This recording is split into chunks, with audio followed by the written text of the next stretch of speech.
Chapter 5 energetics of chemical reaction. हमने last video में इसकी थ्योरी को डिस्कस किया था। अगर आपने अभी तक वो वीडियो नहीं देखी है तो ऊपर बटन पर क्लिक करके आपको वो वीडियो मिल जाएगी। आप पहले उस वीडियो को देख लीजिए। अब हम एमसीक्यू से स्टार्ट करते हैं। देखें, एमसीक्यू नंबर 1 पे हमसे पूछा जा रहा है, an exothermic reaction is one in which the following substance in which the reacting substance have more energy than the products, have lesser energy than the products, have the same energy as the products। देखें, exothermic reaction की अगर हम बात करेंगे तो exothermic reactions में reactants का heat content ज़्यादा होता है और फिर वो हीट लॉस करके प्रोडक्ट में कन्वर्ट हो जाते हैं। तो हम कह सकते हैं कि प्रोडक्ट्स का हीट कंटेंट कम होता है और रिएक्टेंट्स का हीट कंटेंट ज़्यादा होता है। तो ऑप्शन ए हमारा सही हो जाएगा कि have more energy than the products. लेकिन अगर यही एंडोथर्मिक रिएक्शन होता तो एंडोथर्मिक रिएक्शन में रिएक्टेंट्स का हीट कंटेंट कम हो जाता और प्रोडक्ट्स का हीट कंटेंट बढ़ जाता। आइए आगे बढ़ते हैं। एमसीक्यू नंबर 2 में हमसे पूछा जा रहा है, which of the following is an endothermic reaction. इसमें कौन सा एंडोथर्मिक रिएक्शन है। एंडोथर्मिक रिएक्शन में एक बात याद रख लीजिए कि कंबस्शन रिएक्शन कभी भी एंडोथर्मिक नहीं होता। जैसे कि कार्बन को अगर आप in the presence of oxygen burn करेंगे तो ये रिएक्शन हमेशा एक्सोथर्मिक होगा। तो कार्बन प्लस ऑक्सीजन आगे जाके कन्वर्ट हो रहा है कार्बन डाइऑक्साइड में, इक्वेशन बैलेंस नहीं है, स्टिल ये एक एक्सोथर्मिक रिएक्शन है। तो ये तो रॉन्ग ऑप्शन हो गया। अगर हम बात करते हैं नाइट्रोजन प्लस हाइड्रोजन की, जब नाइट्रोजन गैस हाइड्रोजन गैस से कंबाइन होती है तो अमोनिया गैस फॉर्म होती है। इस प्रोसेस को हमने बहुत पढ़ा है। ये प्रोसेस कहलाता है हैबर-बॉश प्रोसेस। अगर आपको याद हो तो हैबर-बॉश प्रोसेस एक एक्सोथर्मिक रिएक्शन है जिसमें डेल्टा एच हमेशा नेगेटिव होता है। तो इसलिए ये भी एक्सोथर्मिक रिएक्शन है। तो थर्ड ऑप्शन भी गलत हो गया। लेकिन अगर आप सेकंड ऑप्शन पे कंसीडर करेंगे तो सेकंड ऑप्शन में है हाइड्रोजन प्लस आयोडीन गैस। जब ये दोनों आपस में कंबाइन होंगे तो हाइड्रोजन आयोडाइड बनेगा और ये एक एंडोथर्मिक रिएक्शन है। नन ऑफ द अबव वाला ऑप्शन गलत है। आइए आगे बढ़ते हैं। अगर हम बात करते हैं एमसीक्यू नंबर 3 पे तो हमसे पूछा जा रहा है, द इक्वेशन C+2S आगे जाके कन्वर्ट हो रहा है CS2 में, यानी कि कार्बन और सल्फर आपस में कंबाइन करके कार्बन डाइसल्फाइड फॉर्म कर रहे हैं और कार्बन डाइसल्फाइड का डेल्टा H हमें बता रहे हैं कि +117 है। अगर +117 है तो डेल्टा H पॉजिटिव है। डेल्टा H पॉजिटिव है तो ये कौन सा रिएक्शन हो जाएगा, एंडोथर्मिक रिएक्शन। बिल्कुल सही। आगे बढ़ते हैं। 4 पे हमसे पूछा जा रहा है sign of delta H। Delta H का साइन किस चीज को रिप्रेजेंट करता है। तो डेल्टा H का साइन रिप्रेजेंट करता है चेंज ऑफ एंथैल्पी को, यानी कि option B change in enthalpy. आगे बढ़ते हैं। MCQ number 5, heat of change in a chemical reaction is same whether the reaction took place in one step और इनडायरेक्टली इन सेवरल स्टेप्स। ये किसने law पेश किया था। तो ये लॉ पेश करने वाले शख्स का नाम था हैसिस। तो इसीलिए इस लॉ को नाम दिया जाता है हैसिस लॉ का। इस लॉ का नाम है हैसिस लॉ, ऑप्शन सी। अब आगे बढ़ते हैं। 6 पे पूछ रहे हैं एवापोरेशन ऑफ वाटर। पानी का एवापोरेट होना ये एंडोथर्मिक रिएक्शन है या एक्सोथर्मिक रिएक्शन। ये बहुत आसान सा सवाल है। अगर आप देखेंगे हमारे सरफेस पर अगर पानी मौजूद है तो सनलाइट से जो रेडिएशंस आएंगी तो पानी के अंदर जो टॉप की लेयर होगी, इस टॉप की लेयर के मॉलिक्यूल्स इस सनलाइट के अंदर से अल्ट्रावायलेट रेडिएशंस को अपने अंदर एब्जॉर्ब करेंगे।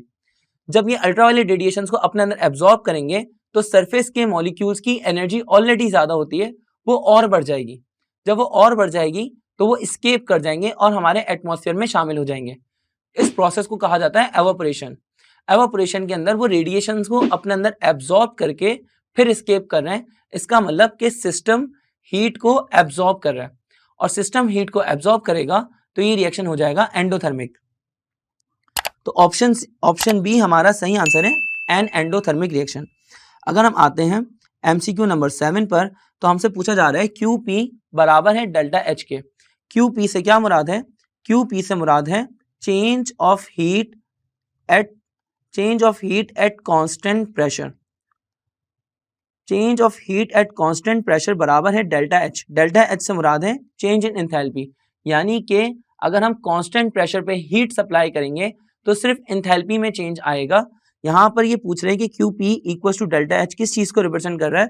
तो आंसर है option A, heat changes at constant pressure. अब आगे बढ़ते हैं 8 पर। 8 बहुत इंपॉर्टेंट एमसीक्यू है क्योंकि 8 में जो एमसीक्यू पूछा जा रहा है ये बहुत सारी वेरिएशंस के साथ पूछा जाता है। जैसे कि यहाँ पे पूछ रहा है 1 किलो कैलोरी बराबर होता है किस चीज के। एक बात याद कर लीजिए, 1 कैलोरी बराबर होता है 4.184 जूल्स के। अगर मैं किलो कैलोरी की बात करूंगा तो 1 किलो कैलोरी बराबर हो जाएगा 4.184 किलो जूल्स के। अगर किलो की जगह पे उन्होंने 1000 से मल्टीप्लाई कर दिया तो ये हो जाएगा 4184 जूल्स, यानी 4184 जूल्स के बराबर हो जाएगा 1 किलो कैलोरी। सिर्फ 1 किलो कैलोरी तक पूछ लेते तो ठीक था, हमारा आंसर यहाँ पर वैसे हो जाएगा 4.1868 किलो जूल पर मोल, ऑप्शन ए। लेकिन अब इसकी वेरिएशन समझ लें। अगर आपको कहा जाए कि 1 जूल किस चीज़ के बराबर होता है तो आप क्या करेंगे, 1 को डिवाइड कर देंगे 4.18 से, ये बराबर हो जाएगा 0.239 के। तो 1 जूल बराबर होता है 0.239 कैलोरीज के। अगर आपसे पूछ लिया जाए कि 1 किलो जूल किस चीज़ के बराबर है तो 0.239 किलो कैलोरी, या फिर आप 0.239 को 1000 से मल्टीप्लाई कर दें तो ये हो जाएगा 239 किलो कैलोरीज के, 239 कैलोरीज के। तो देखें फिलहाल ये हमने वेरिएशन समझनी, हमारा ऑप्शन ए सही है एमसीक्यू नंबर 8 का। आगे बढ़ते हैं। 9 पर हमसे पूछा जा रहा है कि एसआई यूनिट में हीट ऑफ फॉर्मेशन एक्सप्रेस की जाती है कौन से यूनिट में। तो हीट ऑफ फॉर्मेशन का रिप्रेजेंट करने का जो एसआई यूनिट होता है वो होता है किलो जूल्स। तो यहाँ पर हमारा आंसर हो जाएगा किलो जूल्स पर मोल। अगर 10 पर आते हैं तो एमसीक्यू नंबर 10 के अंदर पूछा जा रहा है if the exchange of matter and energy both take place between the system and the surrounding. अगर सिस्टम और सराउंडिंग में दोनों मास और एनर्जी यानी मैटर और एनर्जी दोनों चेंज हो जाएं तो इस सिस्टम का नाम क्या होगा, इस सिस्टम का नाम हो जाएगा ओपन सिस्टम। ओपन सिस्टम में एनर्जी और मास दोनों चीजें चेंज हो जाती हैं। अगर हम बात करें क्लोज सिस्टम की तो क्लोज सिस्टम में सिर्फ एनर्जी चेंज होती है, और अगर हम बात करें आइसोलेटेड सिस्टम की तो आइसोलेटेड सिस्टम में ना ही तो एनर्जी और ना ही मैटर, कोई चीज चेंज नहीं होती। अब बात करते हैं 11 पर। 11 पे हमसे पूछा जा रहा है अ हीट्रोजीनियस सिस्टम कंसिस्ट ऑफ। एक हीट्रोजीनियस सिस्टम में कितने फेजेस होते हैं, एक फेज, 2 फेजेस, 3 फेजेस, या कोई भी नंबर ऑफ फेज हो सकता है एक्सेप्ट 1। तो हमें पता है कि हेट्रोजीनियस सिस्टम में कोई भी नंबर ऑफ फेज हो सकता है सिवाय एक के, क्योंकि अगर एक फेज होगा तो 1 फेज पे हम सिस्टम को बोलते हैं होमोजीनियस, यानी ऊपर से लेकर नीचे तक एक जैसा सिस्टम होगा, तो एक लाएगा होमोजीनियस। आगे बढ़ते हैं 12 पर। Properties of the system which are independent of the material are called. वो प्रॉपर्टीज जो कि मटीरियल पर इंडिपेंडेंट होती हैं, यानी कि मटीरियल पर डिपेंड नहीं करती, वो प्रॉपर्टीज क्या कहलाती हैं, वो कहलाती हैं intensive properties. Intensive properties quantity पे डिपेंड नहीं करती, जैसे कि melting point, boiling point, pressure, temperature वगैरह। अगर बात करें those properties that depend upon the amount of material, वो प्रॉपर्टीज जो कि अमाउंट ऑफ मटीरियल पर डिपेंड करती हैं, उन प्रॉपर्टीज को कहा जाता है एक्सटेंसिव प्रॉपर्टीज, जैसे कि मास, वॉल्यूम, मोल्स, एंथैल्पी वगैरह। ठीक है, अब हम बात करते हैं 14 पर। तो 14 के अंदर हमसे पूछा जा रहा है examples of intensive properties of a system. Intensive properties जो है सिस्टम की, उनकी एग्जाम्पल्स पूछ रहे हैं। सबसे पहले सरफेस टेंशन और विस्कोसिटी। हमें पता है सरफेस टेंशन भी इंटेंसिव प्रॉपर्टी है क्योंकि ये फिक्स होती है, क्वांटिटी पर डिपेंड नहीं करती, सेम एज विस्कोसिटी। अगर बात करें प्रेशर की और डेंसिटी की तो ये भी इंटेंसिव प्रॉपर्टीज हैं, और मेल्टिंग पॉइंट और बॉइलिंग पॉइंट ये भी इंटेंसिव प्रॉपर्टीज हैं। तो हमारा आंसर हो जाएगा ऑल ऑफ द अबव। 15 पर आते हैं। 15 पर पूछ रहे हैं if the temperature remains constant during each stage of the process. अगर टेम्परेचर कांस्टेंट रहे हर स्टेज पे तो ये कौन सा प्रोसेस कहलाएगा, तो देखिए ये कहलाएगा आइसोथर्मल प्रोसेस। आइसो मतलब सेम और थर्मल से मुराद है टेम्परेचर। आइसोथर्मल प्रोसेस में टेम्परेचर कांस्टेंट रहता है। आगे बढ़ते हैं। 16 पर हमसे पूछा जा रहा है द रिएक्शन N2 + 3H2 आगे जाके कन्वर्ट हो रहा है 2NH3 में, डेल्टा H है -22.4 किलो कैलोरी। अगर आप यहाँ पर देखेंगे तो यहाँ पर डेल्टा H नेगेटिव है। हमसे पूछ रहे हैं कि ये एक्सोथर्मिक है कि एंडोथर्मिक, तो इसका आंसर हो जाएगा एक्सोथर्मिक। 17 पर आते हैं। In the reversible reaction N2 plus 3H2 आगे जाके कन्वर्ट हो रहा है 2NH3 प्लस हीट। अगर आप इसी रिएक्शन के अंदर दोबारा देखेंगे तो नाइट्रोजन गैस और हाइड्रोजन गैस आपस में कंबाइन होकर अमोनिया गैस बना रहे हैं, लेकिन साथ में प्रोडक्ट्स में हीट भी फॉर्म हो रही है, यानी कि सिस्टम से हीट निकलकर बाहर जा रही है, सिस्टम से हीट निकलकर बाहर सराउंडिंग में जा रही है। तो ये रिएक्शन कौन सा कहलाएगा? ये रिएक्शन कहलाएगा एक्सोथर्मिक। तो मैं यहाँ पे ये कह सकता हूँ कि फॉरवर्ड रिएक्शन एक्सोथर्मिक होगा, क्योंकि अगर मैं इसी रिएक्शन का ऑपोजिट कर लूँ तो ये हो जाएगा 2NH3 प्लस हीट, आगे जाके क्योंकि ये रिवर्सिबल रिएक्शन है तो आगे जाके फॉर्म हो जाएगा N2 प्लस 3H2। अगर आप यहाँ पर देखेंगे, अगर हम अमोनिया गैस से वापसी हाइड्रोजन गैस या नाइट्रोजन गैस बनाने की कोशिश करते हैं तो ये रिएक्शन हो जाएगा एंडोथर्मिक, क्योंकि अमोनिया पहले अपने अंदर हीट को एब्जॉर्ब करेगा और फिर उसके बाद कन्वर्ट हो जाएगा हाइड्रोजन गैस में और नाइट्रोजन गैस में। आगे बढ़ते हैं, MCQ नंबर 8 पे पूछा जा रहा है an example nearest of isolated system. एक एग्जाम्पल जो कि आइसोलेटेड सिस्टम के करीब करीब है। तो ऐसी कौन सी एग्जाम्पल है? मैन और प्लांट। देखिए, मैन और प्लांट तो ओपन सिस्टम है, क्योंकि यहाँ पर मास भी चेंज हो सकता है और एनर्जी भी। अगर बात करें seal tube containing hot water, एक ऐसी सील ट्यूब जिसमें गर्म पानी मौजूद है, तो सील ट्यूब में मास तो चेंज नहीं होगा, क्योंकि हॉट ट्यूब है और वो क्लोज्ड है, सील्ड है, तो यहाँ से वाटर निकलकर कहीं जाएगा तो नहीं, तो मटेरियल चेंज नहीं होगा। लेकिन हाँ, सील ट्यूब जो कि अभी गर्म पानी रख रही है, थोड़ी देर बाद पानी ठंडा हो जाएगा। जब पानी ठंडा हो जाएगा तो एनर्जी चेंज हो जाएगी और इसीलिए एक क्लोज सिस्टम है।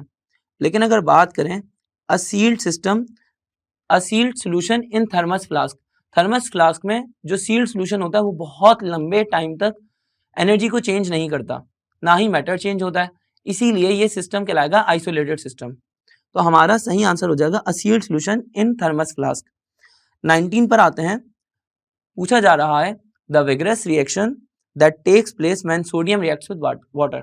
जब सोडियम को पानी के साथ में रिएक्ट करवाया जाए तो जो विग्रस रिएक्शन होता है, जो बहुत तेजी से और खतरनाक रिएक्शन होता है, इस रिएक्शन को आप एक्सोथर्मिक की कैटेगरी में लेंगे या एंडोथर्मिक की?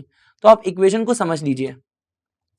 जब सोडियम वाटर के साथ में रिएक्ट करता है तो सोडियम पानी के साथ में रिएक्ट करके बना लेगा सोडियम हाइड्रोक्साइड और साथ में हाइड्रोजन गैस रिलीज होगी। यहां तक कोई अनोखी बात नहीं है। बात यह है कि जब सोडियम को पानी के अंदर डाला जाता है तो सोडियम हाइड्रोक्साइड बनता है, लेकिन जो हाइड्रोजन गैस इवॉल्व हो रही होती है वो hydrogen gas as a fuel काम करती है और फ्लेम पकड़ लेती है, जिसकी वजह से पानी में आग लग जाती है। मैं मजाक नहीं कर रहा, पानी में वाकई आग लग जाती है। आप इसको किसी भी चैनल पे जाकर एक्सपेरिमेंट को चेक कर सकते हैं। अगर आपने सोडियम को वाटर के साथ में रिएक्ट किया तो पानी में धमाका होगा और पानी में एक आग लग जाएगी, जिसकी वजह से हीट निकलेगी और सराउंडिंग में चली जाएगी। अब ये रिएक्शन क्लियरली एक्सोथर्मिक रिएक्शन है, क्योंकि यहाँ सिस्टम से हीट निकलकर सराउंडिंग में जा रही है। तो हमारा सही आंसर हो जाएगा एक्सोथर्मिक। आगे बढ़ते हैं, हमसे पूछा जा रहा है 20 और 21 में। अब बात करते हैं MCQ नंबर 20 की। MCQ नंबर 20 में आपसे पूछा जा रहा है when ammonium chloride is dissolved in water. जब अमोनियम क्लोराइड को पानी में डिसॉल्व किया जाएगा तो सोल्यूशन ठंडा हो जाएगा। ये रिएक्शन क्या कहलाता है? एक्सोथर्मिक, एंडोथर्मिक, सुपर कूलिंग या none of the above? Ammonium chloride को पानी में डिसॉल्व किया, सोल्यूशन ठंडा हो गया, यानी कि इसका मतलब सिस्टम ने हीट लॉस करी, सराउंडिंग में हीट चली गई, जिसकी वजह से सिस्टम का हीट कंटेंट कम हो गया। सिस्टम का हीट कंटेंट कम होने की वजह से सॉल्यूशन ठंडा हो गया। ये क्लियरली एक्सोथर्मिक रिएक्शन है, क्योंकि यहाँ पर सिस्टम से हीट निकली है और सराउंडिंग में गई है, जिसकी वजह से सॉल्यूशन ठंडा हुआ है। तो यहाँ पे हमारा सही आंसर हो जाएगा एक्सोथर्मिक रिएक्शन। अब बात करते हैं 21 पे। 21 पे पूछा जा रहा है in endothermic reaction heat content of. Endothermic reaction में हीट कंटेंट किसका ज्यादा होगा? प्रोडक्ट का ज्यादा होगा, रिएक्टेंट का ज्यादा होगा, या रिएक्टेंट और प्रोडक्ट का दोनों का बराबर होगा? तो आइए जरा देखते हैं। एंडोथर्मिक रिएक्शन में रिएक्टेंट्स का हीट कंटेंट कम होता है, तो वो हीट को गेन करते हैं। एंडोथर्मिक रिएक्शंस में हीट को गेन करते हैं और हीट को गेन करने के बाद वो कन्वर्ट हो जाते हैं प्रोडक्ट्स में। तो इसका मतलब कि प्रोडक्ट्स का हीट कंटेंट ज्यादा होता है। अगर यहाँ पर हम लोग बात करते हैं एक्सोथर्मिक रिएक्शंस की, तो एक्सोथर्मिक रिएक्शंस में इसका उल्टा हो जाता है कि रिएक्टेंट्स का हीट कंटेंट ज्यादा होता और प्रोडक्ट्स का हीट कंटेंट कम होता। यहाँ पर चैप्टर 5 के MCQs खत्म होते हैं, लेकिन MD कैट की तैयारी के लिए चैप्टर 5 के इतने MCQs कर लेना काफ़ी नहीं है। तो अगर आपको अपनी MD कैट की तैयारी पक्की करनी है तो आप मकसद ऐप की तरफ से डिज़ाइन करदा MD कैट और ई कैट का क्रैश कोर्स बाय कर सकते हैं। डिस्क्रिप्शन में लिंक गिवन है, जाइए चेकआउट कीजिए और अपनी तैयारी पक्की कीजिए।